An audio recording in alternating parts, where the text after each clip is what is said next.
I'm built to win. Applied myself, I filled it in. No time for the doubt, they counted me out, I'm getting it in. Yeah. No time for no loss, I'm paying the cost, I'm in it to win. Yeah. Refuse. Mine, it can't be diffused. If you ain't thinking the same, then we playing by different rules. You can't see the vision, we living at different views. Until we complete the mission, keep getting up, never snooze. I walked a mile in my shoes, had the mind of a fool, chasing diamonds and jewels. Trust me, I was confused. Started minding my business and used my mind as a tool. Ended up finding my purpose and found the time to get to it. They told me I couldn't do it, they told me I couldn't make it. They sold it, could never break it. That's sadly mistaken. I need a piece of the pie, I want it so bad I can taste it. They told me like Toby, keep on running toes, they gon' take them. Refuse to lose, built to win. Applied myself, I filled it in. No time for the doubt, they counted me out, I'm getting it in. Yeah. No time for no loss, I pay for the cost, I'm in it to win. Yeah. Refuse to lose, I'm built to win. Applied myself, I filled it in. No time for the doubt, they counted me out, I'm getting it in. Yeah. No time for no loss, I'm paying the cost, I'm in it to win. Yeah. Refuse.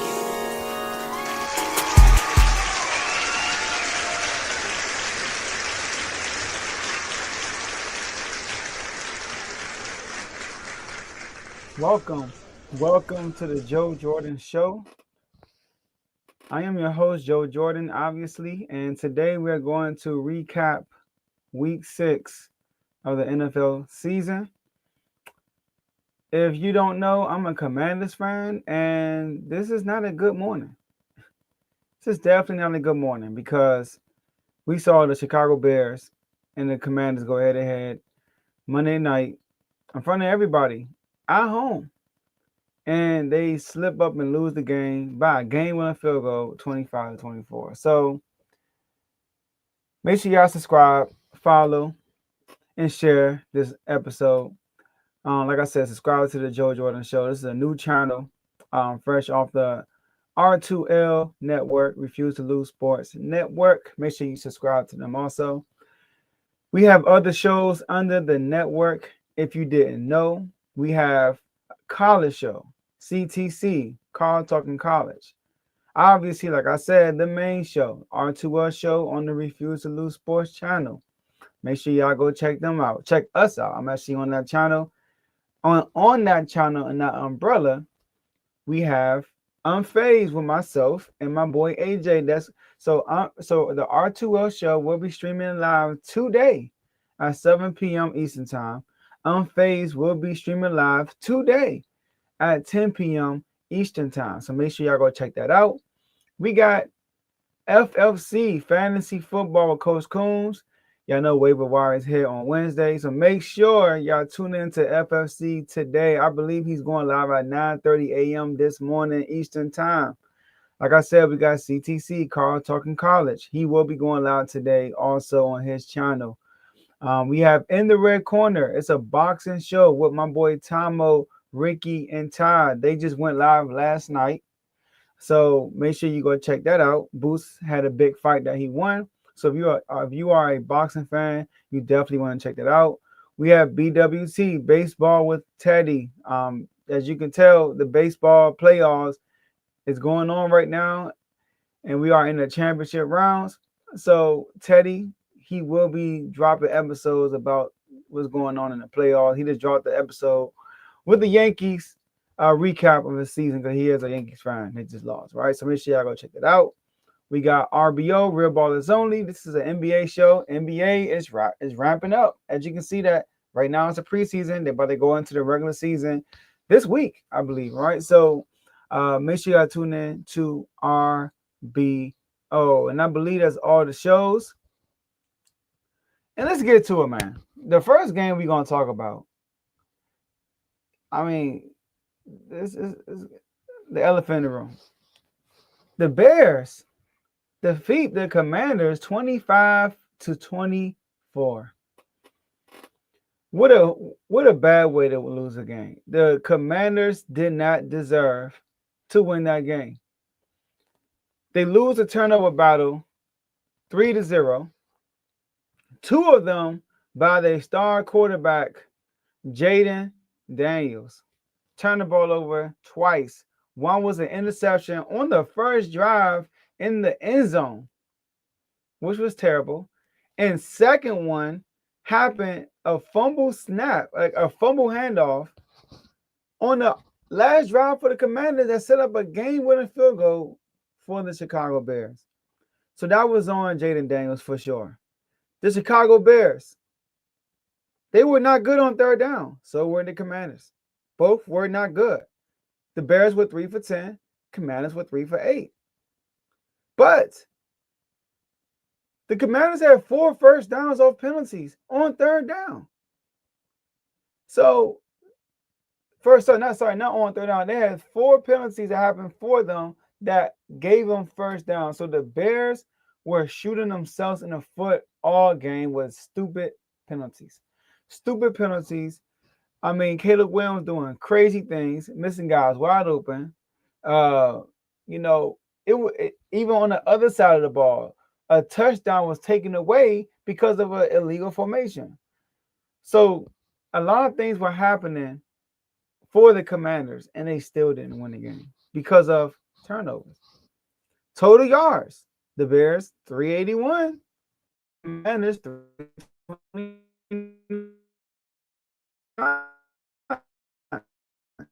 They outgained the Commanders. We talking about the passing game, 236. And we also talking about the rushing game, 145 to 124. The Commanders came in the game leading the NFL in rushing. And the Bears came in here with the worst rush defense in the NFL, y'all. And the Commanders rushing the ball averaged 4 yards a carry, which was terrible compared to what we've been doing all year. And they averaged 5.4. They beat us in our own game. So they had more penalties than us, but like I said, the game was the turnovers. I mean, the interception, the 2 fumbles, all of them, all turnovers. They scored 13 points off turnovers. Think about that. 13 points off of the Commanders' turnovers. And those 13 points could have been 13 points for the Commanders. So, to be honest with you, without those turnovers, this should have been a blowout, in my opinion. But the Commanders just couldn't take care of the ball. So shout out to the Chicago Bears. Caleb Williams coming back home and getting a W after that Hail Mary. I mean, it was payback for the Bears. The Bears were on payback for what happened last year with the Hail Mary. And Ben Johnson was on payback for what happened in the playoffs when he was with the Detroit Lions. So kudos to them. DeAndre Swift had a game. 14 carries, 108 rushing yards. But also, he had that one reception. He had 2 catches for 67 yards. He had that one catch that went for 55 yards and a touchdown because Quan Martin missed a tackle. Defense again. I mean, the defense held him to 25 points. That's a lot of points, but with 3 turnovers. But like I said, the Bears were shooting themselves in the foot a lot. The defense played well, but they're still suspect in my opinion. So this was a bad loss for the Commanders, man. Bad loss for the Commanders. They're now 3-3. They had an opportunity to take the division lead with this win. They get this win, they are winning they are in first place in their division, but yet they lose. So now, even with a win against the Cowboys next week, they could possibly still be behind the Philadelphia Eagles, who are in first place right now at 4-2. So, but the Bears, this was a really good win for the Bears. The Commanders are a good team. They beat a good team. They lost to they beat the Raiders by 1 point last week. They beat the Cowboys, but nobody took the Cowboys serious. No disrespect to the Cowboy fans, but nobody take the Cowboys that seriously because of how bad that defense is. But beating the Commanders in Washington, well, Landover, I should say, was a big, on prime time in front of everybody, was a big win for the Chicago Bears. And it's a right step. So it's a step towards the right direction for them. Y'all remember last year when these 2 teams played? One team won and they went one direction. The other team lost and they went the other direction. Will this happen this year? We will see. Tune in next week and let's see what happens with both teams. All right. Well, speaking of the Cowboys. Well, before we get to the Cowboys, do I have this up here? Let's go to this team first. Let me see. I don't have it up here. let's set it up, y'all. We're going to talk about Philly first because Philly was a Thursday night game. So we're going to talk about the Eagles, all right, and the Giants. The Giants won that game 34-17. Oof, that was bad. Okay, so I got my ticker ready. Not ticker, but my banner ready. The New York Giants beat the Philadelphia Eagles 34-17. Led by Cam Scatterbo with 3 touchdowns rushing. And Justin Dart also threw in a rushing touchdown too. But this was an ugly game for Philly, man. And a really good game for the Giants. Now, obviously, Jalen Carter was out this game. That's a big deal with the Eagles. We saw the Eagles versus the Cowboys without Jalen Carter, and it's not the same with Jalen Carter. Jalen Carter is their best defensive player. And then during the game, Quinyon Mitchell, their second best defensive player, gets hurt. He leaves the game. And later on in that game, Reed Blankenship, their best safety, gets hurt. So you look at this game right here. The Eagles were super pass heavy. I feel like they came out the gate running the ball with Saquon Barkley. Saquon Barkley got a good chunks of yards. But then when the Giants had a couple of good runs on Saquon Barkley, they kind of abandoned the run. They stopped going to Saquon Barkley, and they put the ball in the air a lot. Jalen Hurts threw the ball 33 times. He's not accustomed to throwing the ball over 30 times, but he was 24 from 33, 283 yards. 1 touchdown, 1 interception. And the interception he had was a bad one. All right, we know that. I mean, he threw almost a pick 6 when he could have brought it down to a 1-possession game, but instead he stretched the lead out, and they won 34-17. But this story more about the Giants, though. The Giants, Jackson Dart came out the gates hot. I mean, he had that rushing touchdown on the first drive they had. I think it was the first drive. He had a rushing touchdown, and that kind of set the tone for them.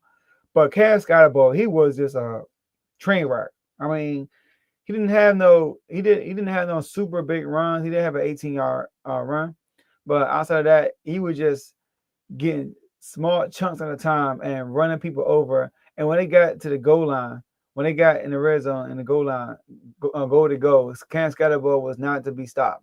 So he had 19 carries for 98 yards. He was in with 3 touchdowns. I mean, the rookies showed out. The Eagles have some concerns to me with their secondary. I feel like with the secondary, they have to do something about it. You know, you got I think his name is Zadarian Smith.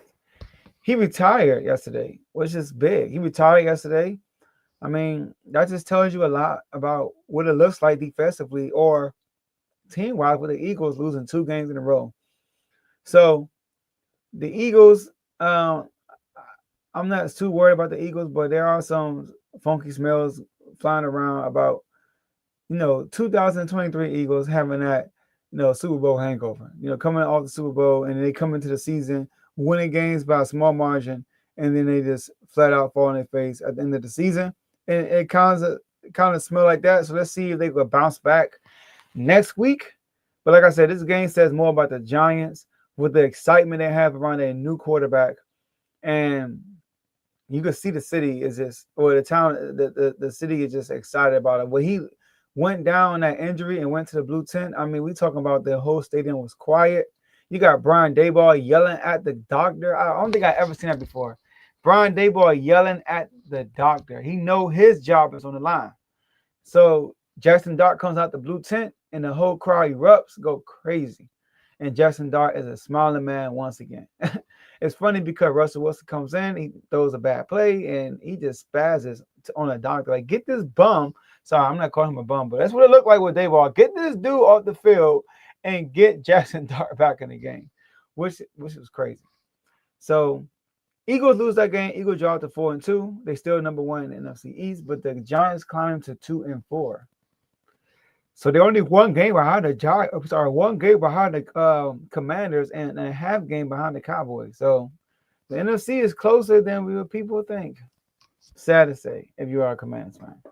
So shout out to the Giants for getting that dub. Now let's go to Panthers Cowboys.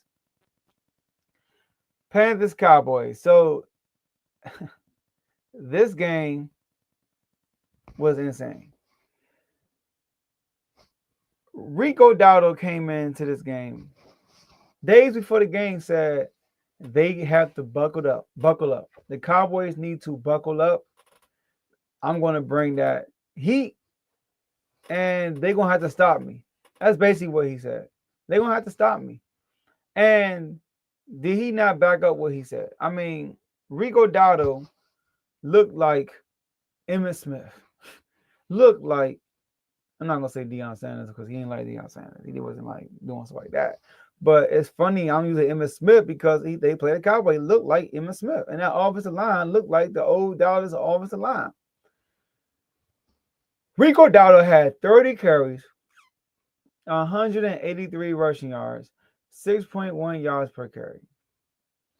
Even receiving, he had 4 receptions, 56 yards, and he caught that touchdown. So he stood on business. The man had over 200 yards yet again. He had almost 250 yards, but he had over 200 yards from back-to-back games total. And he just going crazy. Bryce Young was pretty okay.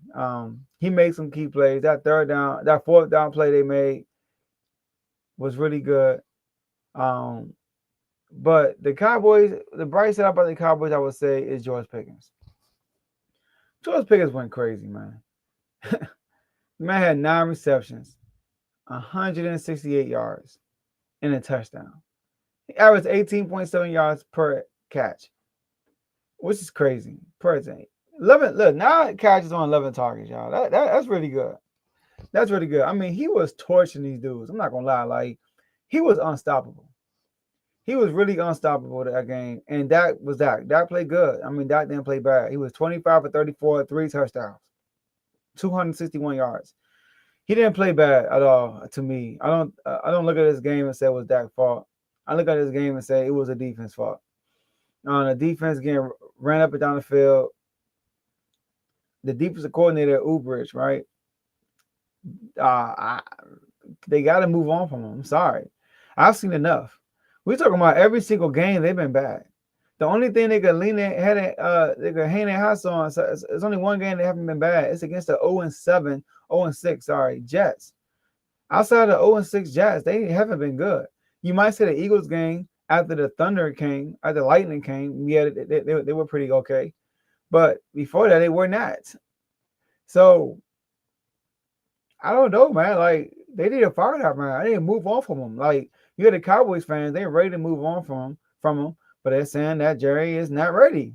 Obviously, he's a GM. That's why he's still there. So I feel like the head coach is doing a good job. The problem is the defense. If the Cowboys can fix that defense somehow, some way, if they can fix that defense just to be average, they could be a really good team in this league because the offense is really good. And when CeeDee Lamb comes back, they're going to be better offensively. So we will see, man. But they need to move on from that defensive coordinator. It's getting bad over there. It's really getting bad over there. All right, the next game. Let's talk about the AFC for a second. Let's go to the Chiefs and the Lions. Now, with this one, I don't want to particularly talk about the game. This one, I want to talk about that incident that happened after the game. But to quickly talk about the game, the Chiefs look good. You know, the Chiefs look good. Mahomes and the offense look good. I would say that. Like, they are, like, when I watch throughout this season, they have been scoring the ball more frequently than last year, which I think is good. The defense has been holding them back a little bit this year, but the defense did pretty good this game, I would say. They're kind of stepping up. And Mahomes, like I said, Mahomes is coming back to himself. He's 22 from 30, 257 yards, 3 passing touchdowns, which is so the Chiefs offense is coming back to life, like the Chiefs offense that we know. And they kind of out physical the Lions that game. But let's talk about Branch. Now, we know after the game, Patrick Mahomes walked up to him and try to shake his hand. All right? Brian Branch, I'm talking about. Try to shake his hand. And he kind of ignored Mahomes. Cool. Juju goes to him and try to shake his hand. I don't know what words were said. And then he kind of smacked Juju basically. And it turned into a scuffle after the game. Now, the NFL, then he comes out and said that he felt like there was some plays that were had in that game, and the referees didn't call, like an illegal block, XYZ. He's playing with an injury, and he's like, I could have gotten hurt again, which I understand.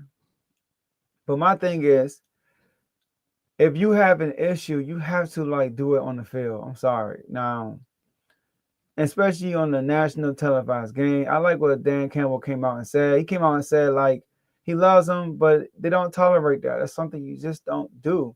When the game is over, man, shake hands and keep it moving, man. Shake hands. It's okay to talk trash during the game, but keep it between the lines, though. When the game is over, well, they were technically between the lines still. But when the whistle blows 0-0-0, then just dap up or don't dap up and walk off the field. No need to scuffle, man, because guess what happens? You get a suspension. Now, when it comes to the suspension, let me say this. I'm a little confused because Jalen Carter spit on Dak Prescott. And I know people going to say, well, Dak spit on him. Spit at him. Okay. You might be right. Dak probably spit at him. But Jalen Carter spit on him, y'all. On the first game of the season, nationally televised, everybody's watching. All right? You don't do that. So he spit on Dak Prescott. And it took days for them to figure this decision out. And they said, well, because he did what he did before the game started, he basically served a suspension. Okay? And then he ended up playing the next game because he got kicked out that game.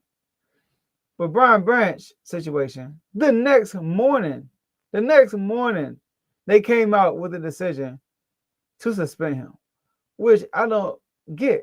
Now, people might say it took him a while with Jalen Carter because they had to figure out, should they suspend him or should the game be a suspension? I don't know about y'all. I get it. You get hurt by scuffles. Scuffles happen all the time. But spitting on somebody is worse than a scuffle, in my opinion.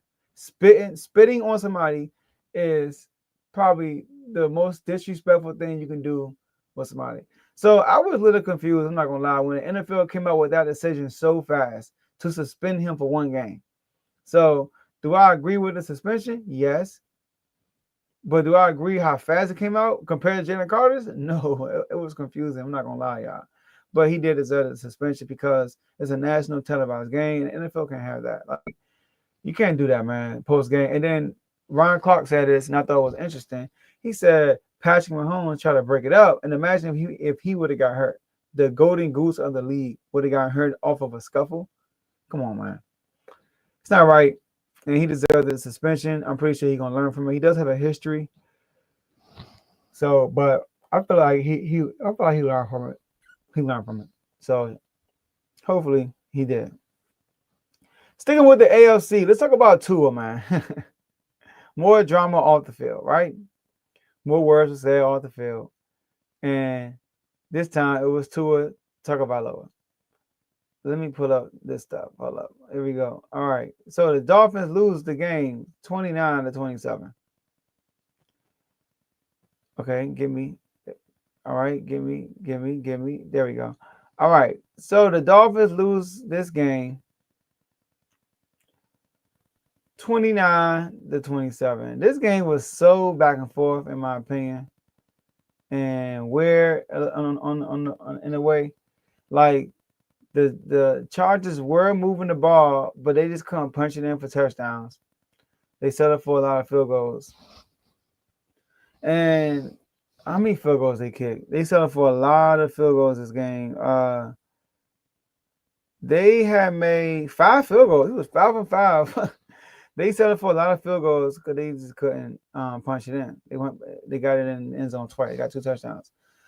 And the Dolphins, on the other hand, I mean, Tua is just so inaccurate, man. In my opinion, I thought he was known for being an accurate quarterback. He missed a lot of throws. Even a deep throw he threw to Waddle. Waddle had to turn this to the other shoulder. Like, it was a bad throw. He should have threw it inside. Probably would have been a touchdown.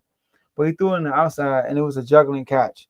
Great catch by Waddle. Now, he did throw a good pass to Waddle, even though the pass came in late on the second play of the game that turned into an interception when Waddle bobbled it and it turned into an interception. But Tua comes in a press conference and throws the team under the bus. Now, let me say this. Tua's comments, I will say that if he was talking about you, I get it. I don't agree with him going to the press conference and doing that. But if you are missing meetings, late to meetings, and if he's talking to you, you should listen to that and get better, because he's not wrong by what he's saying as far as like guys got to show up to meetings. I get that part. I just don't like how Tua comes into the press conference and try to hold the team accountable. When you see the best player in the league, Patrick Mahomes, never does that. I mean, great leaders, you're not going to do that because you know the media is going to run with it. You add an extra drama to the locker room. You can do that in your teammates' face. You can do that in the team meetings where they're not showing up. Well, call them. Call them. Say it's a leadership issue. Tua, you're one of the leaders, man. And let's talk about this game. So you're telling me them showing up to the meetings late lost y'all this game. How about the interception you threw in the second half? Was it the second half? I think it was the first half. I don't know, but the first interception wasn't your fault, but the second interception was definitely your fault. Right? How about that interception? How about the missed throws you had all game? How about when you kind of had a chance to do some crazy stuff in the last play of the game, you throw an interception? Like, come on. Take some accountability, man. Like, nobody wants to hear you criticize. This is humans, period. Nobody wants to hear you criticize if you're not pointing at yourself. You got to take responsibility. Patrick Mahomes comes to the press conference. Kadarius Toney dropping passes left and right. And he comes to the press conference and say, I got to give a better ball. He throws the ball to MVS against the Eagles for the game-winning catch. MVS drops it. And he comes in the press conference and says, I had to throw a better ball. Now, I'm pretty sure when he talks to MVS in person, he's like, bro, you got to catch that. But he's not going to say that in the media to add extra drama to the team. As a quarterback, man, you got to take all the bullets. You have to, because guess what? If y'all win, you're going to get all the roses. That's just how it is for quarterbacks. You got quarterbacks who are average, but when they win, they get all the credit. They do. But when they lose, you got to take it. Take all the blame. That's how it is as a leader. When the team wins, it's the team's fault. When the team loses, it's your fault. That's how you got to do it as a leader. Sorry, that's in any field. You don't take credit. The team gets credit when y'all win. When y'all lose, you got to take the blame. Sorry. You have the big bucks. The quarterbacks get paid the most money on the team. So you have to take the most responsibility. And Tua doesn't do that consistently. He be making excuses. And then when somebody asks him after the day, how you feel about when people talk about your play? Well, I go home to a family that loves me. We know that. But take accountability. I had to be better. So I didn't like that, man. They lost that game, and Tua definitely could have been better. Tua was not perfect this game. So for him to blame the loss or where they at right now because of leadership, and he never said me, it's like, dog, yeah, you're right. It's leadership. You're part of the problem, my boy. You're part of the problem. And every time you meet up with Justin Herbert, he constantly reminds you that Brian Flores was right. Shout out to J-Mo. He told me this on the phone. Brian Flores is right that we should have got Justin Herbert, not Tua Tagovailoa. Every time you and Justin Herbert meet up, he beat you and show you that he's better. So take more responsibility, man. Like, you're the quarterback. You are the quarterback. All right. So what game we want to do next? Let's talk about this real quick. The Raiders and the the Raiders and the Titans. As y'all know yesterday, the Titans fired their head coach. And they fired their head coach, Brian Callahan. The Titans fall down to 1-5 and lose to the Raiders. The Raiders have been horrible all year. They won their first game of the season to the Patriots, but I promise you, if they play the Patriots again, they get in dog walk. And they lost, and they beat the Titans Sunday. And the Titans got their only win to the Cardinals because the Cardinals just fumbled, imploded. They just collapsed terribly. I mean, a lot of fluke stuff happened. I mean, they threw a pick, and then that turned into a touchdown. I'm like, come on. Then they turned the ball over again, and it turned into a touchback. Excuse me.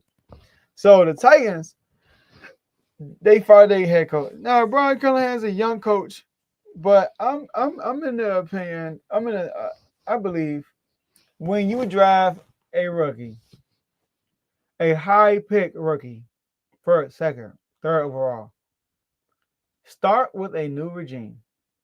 Just do it, especially if the old regime has been bad. Start with the new one. Look at the Bears. They did not do that, and look what happened. They fired their coach in the middle of their young QB season. You don't want to do that. Look at the Patriots. They fired their coach. I don't think it was midway, but after the season, he got fired, and they had to start over in year 2. Look at the Commanders. They fired the coach, brought in a new one, along with the new GM, along with the new quarterback. That's what you want to do. The Commanders did the right thing. And look at the Titans. Firing their head coach, not even midway through the season. And now they got to deal with an interim head coach in this rookie season, Cam Ward, and then they got to get a new head coach next year. So you're going to have 3 coaches. It's like, come on. Did you not learn? Like, start a new regime if you're not so confident with this coach. If there's any maybes, get rid of the coach and get rid of the GM. Just get rid of everybody and start fresh. Get a new GM and have him pick his guy and start fresh with the new QB, a new regime. So all that old crap that happened before the QB came is not there no more because there's a new general manager and a new head coach. Because the Raiders are on a 4-game losing streak. And the offense was horrible for the Titans. They could not do nothing. You know, like, I mean, they were just bad. The Raiders dominated defense, in my opinion. Now, Cam Ward did have 222 yards, but he threw the ball 38 times.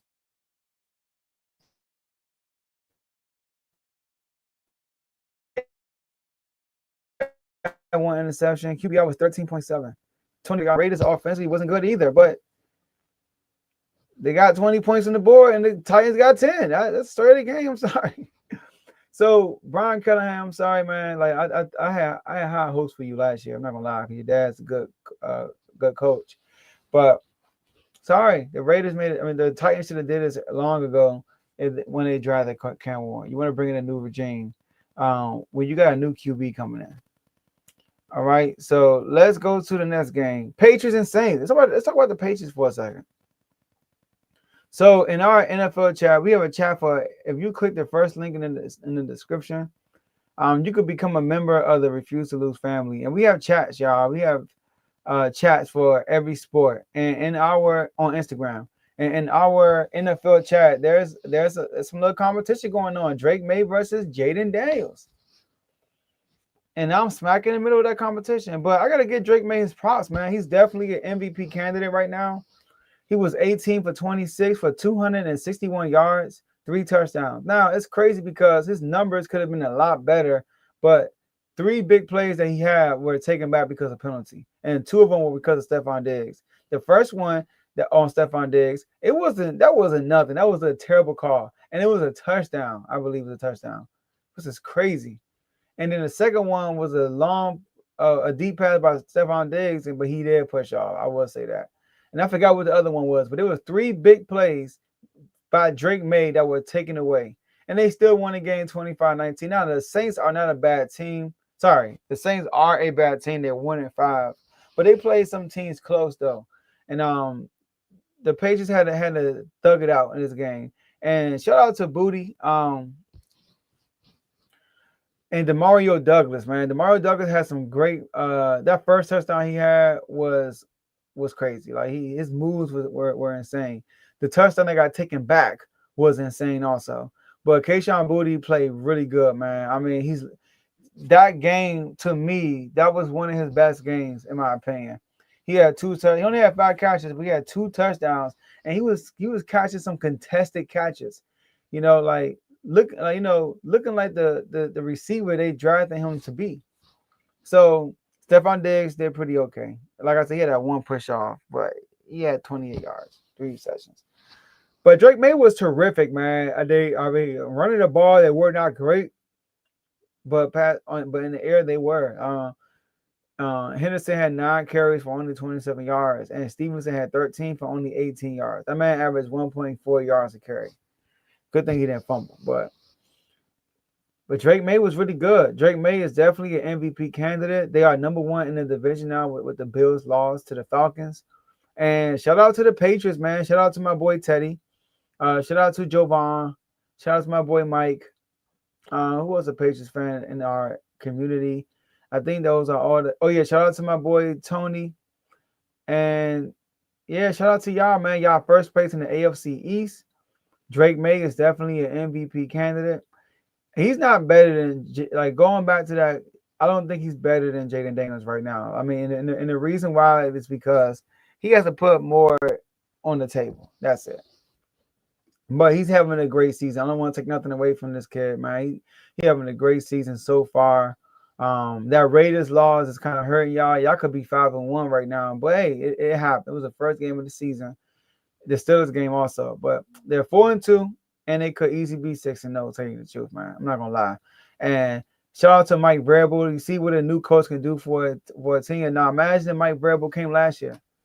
Drake May would be probably even more ahead. The Patriots will be more ahead because Mike Vrabel is shown to be a good coach. I mean, look what he did with the Titans with Ryan Tannehill. Like, come on now. Drake May is a much better quarterback than Ryan Tannehill, so the ceiling is much higher for them. He went to the AFC Championship game with Ryan Tannehill. All right, so. Shout out to the Patriots, man. They got an easy schedule ahead of them. You know, they got an easy schedule ahead of them. They are doing their thing, and shout out to them for real.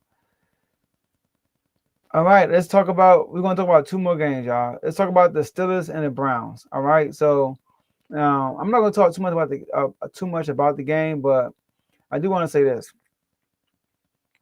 the Steelers are finding ways to win games, y'all. I mean, this game was a punt field goal fest. Like the whole first half was, I'm not gonna lie, the first half was boring, y'all. The first half was boring. I mean, like, I'm gonna just read it play by play. The first drive, 46 yards, 4 minutes. Okay, turn into a field goal. Okay. Second drive, 6 play, 8 yards. Punt. Third drive, 6 plays, 27 yards. Punt. Next drive, 6 plays, 21 yards, punt. Then you got 11 play drive, 39 yards, field goal. 3 play, 0 yards, punt. 10 play, 49 yards, field goal. 16 plays, 72. This is a good drive by the Browns, so this couldn't cap it off. 72 yards, field goal. And then the Steelers started to heat up after that. All right. They scored 2 consecutive touchdowns. And game was over after that. So the Steelers, though, the defense obviously played much better this game. Dylan Gabriel threw the ball 52 times and only had 221 yards. You know, Quinshon Junkins had 12 carries, which I don't get why he only had 12 carries. You know, watching that game, you're like, why y'all not run the ball? Why are you dropping your rookie QB back 52 times? Just run the ball, especially after the game he had last game. See, these running backs getting 12, 10 carries, 15. Just run the ball. And then something will open up. I don't get it. Just run the ball. Stefanski, run the ball. But shout out to A-Rod. A-Rod is playing good, I must say. Like, he's playing mistake-free football. Like, he's doing his job, I would say. Like, he's not doing too much and he's not doing too little. Like, he's doing his job. What's required for me? What's required from me for us to win this game? And that's what Aaron Rodgers is doing. But I will say I'm surprised there were no turnovers this game. Could have been, but there were no turnovers this game. But the Steelers are finding ways to win games, man. Like the Steelers are staying afloat. The Steelers are 4-1 right now, leading the AFC North by a margin. You got the Browns, Bengals, and Ravens all 1-5. I think the Bengals are 1-5, or I think the Bengals are 2-4. I think they went 2-0 with Joe Burrow. But the Steelers have a stronghold on the division. And now they did play an easy schedule so far. Now you can never call the division game easy because the Browns always get on fits, in my opinion. They always get at least one win off them. And you look at the rest of their schedule, though, it's kind of, he said they got another division opponent against the Bengals next week. But then after that, they got Green Bay, the Colts, Chargers, Bengals again, Bears, Bills, Ravens. I mean, it heats up. Miami, Lions, Browns, Ravens again. So the schedule is going to start heating up. We will see where they, like, after that Chargers game, so the next 4 games, we will really see where they are, in my opinion. But the Steelers are doing their thing. Kudos to them. Shout out to my brother Vaughn. Shout out to my brother Dimitri. And shout out to brother David, who I just hung out with. He's a huge Steelers fan. Him and his son Noah. Shout out to them, man. Good win for them. Good divisional win. They're 4-1, and they're 1-0 in the division. And like I said, they have a stronghold in that division. They got the next game Thursday night, this Thursday upcoming against the Bengals. So we'll see what happens with that game. It's a short week. Anything can happen. You're going to have Joe Flacco against the Steelers once again. In the last game, I want to talk about the Colts. Now, I only want to talk about this game because the Colts are flying under the radar at 5-1. Flying under the radar. Can y'all believe it? Shout out to my boy Femi. He's a Colts fan. And before I get to the Colts, I must say, the Cardinals actually looked pretty okay with Jacoby Brissett. I said this before the season started. This is a make or break year for Kyler Murray. If Kyler Murray don't look good this year, can y'all just please move on from this man? I mean, he's talented. He just needs a new scenery. And Tomo threw out the Dolphins. The Dolphins should go get Kyler Murray. And I actually love that. Keep Mike McDaniel and bring in Kyler Murray. I love that. I think Kyler Murray would be great with Mike McDaniel. I really do. But Kyler Murray how is he right here? How is he right here? That's the real question. How is he up here? But the Colts, I gotta give it to them, man. They won a game. They were clutch. Daniel Jones, 22 for 30. Did throw a pick, but 22 for 30, 2 touchdowns. Jonathan Taylor, once again, 21 carries, 123 yards. Tyler Warren, 6 catches, 63 yards. Hey, man, the Colts are balling. The Colts are balling. You know, shout out to the Colts for scoring a go-ahead touchdown in the fourth quarter, and shout out to the Colts for getting a defensive stop, turnover on downs. I mean, it was a back-and-forth game on the low, man. Like, they were going back and forth. They were trading blows the whole game. And the Colts, I know it's the Cardinals without Kyler Murray, and the Cardinals had not been consistent this year, but the Cardinals have been in all these games, and they just can't finish games. I believe almost every game the Cardinals played this year was a one-score game. The Cardinals have been in almost every game this year. Let me look at the schedule. Every game this year, like every game was a one. Yeah, every game. Every game. They're on a 4-game losing streak. They lost 16-15, 23-20, 22-21, 31-27. They lost all these last second. The Seahawks kicked a game-winning field goal in overtime. No, it wasn't overtime. It was before overtime. The 49ers also kicked the game-winning field goal.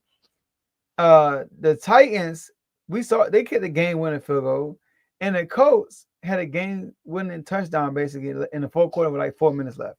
So the Cardinals have been there. They could really be 6-0, y'all. if they could just finish games. And now Kyler Murray hurt, right on schedule. He gets hurt midway through every season. So the Cardinals, man, they just going one way. And the Colts, man, shout out to them. They're 5-1, y'all. 5-1. Leading the whole NFL. They're number one in the NFL right now. Top 10 offense, top 10 defense right now, y'all. We got to give the Colts Shane Steichen, like the man was on a hot seat coming to the season. Shout out to my boy AJ. He said Steichen was on a hot seat. And look, he comes out on a hot seat with Daniel Jones. Now they call this man Indiana Jones. They're 5-1. Man, the offensive play calling is incredible though. Like they're not really telling Daniel Jones to sling the rock. They leaning on Jonathan Taylor. And he's leading the league in rushing. Once again. Shout out to the Colts, man. I'm happy for the Colts to take the truth. Shout out to the Colts, man. Shout out to the Colts. But yeah, so yeah, I thank y'all for staying with me, man. Whoever's here with me, I appreciate y'all for staying with me. We're gonna be doing this on a weekly basis. We're gonna be recapping the week. As y'all can see, I didn't go over every game. There's 2 games I didn't go over. But if there's a game you want me to go over, I will go over it. You can reach out to me on my social media at Joe Jordan Show. But we here, man. We here to stay. We're here to grow this channel. Like I said, it's a new channel under the Refuse to Lose Sports umbrella. And we're looking to grow this channel, man. Get this thing to over 1,000 subscribers and beyond. All right. So I thank y'all for tuning in with me. We got NBA season coming up. I will be going live this week. Just stay tuned. Make sure you just check out for the stream. We're going live this week, and I will be doing these streams in the AM like this. 6 a.m. will be my time, y'all. 6 a.m. I want to do like a radio style show too. You know, I need to give me a new microphone. A little radio microphone. So I'm gonna be the morning guy. 6 a.m. I'm gonna come in here Eastern time, and we're gonna record. We're gonna break these videos up so you can have easy access to them. But yeah, man. NBA season is coming up. I will be giving my top 10 players going into the season and my playoff predictions. So I'm excited. Sports is lit right now. We got baseball on right now too. So playoffs, college sports, Texas won. Shout out to the Longhorns. But that's all I have for y'all, man. So that's all I have for y'all today. And I'll see y'all next episode. Peace out.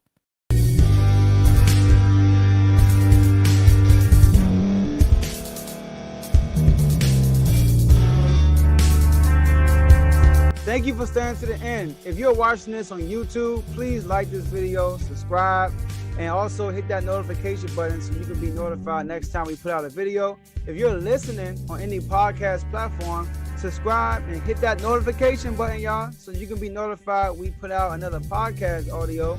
And last but not least, hit that share button. No matter what you're listening to or watching it, hit that share button and send it to somebody that you know that would love to watch this episode you just listened to.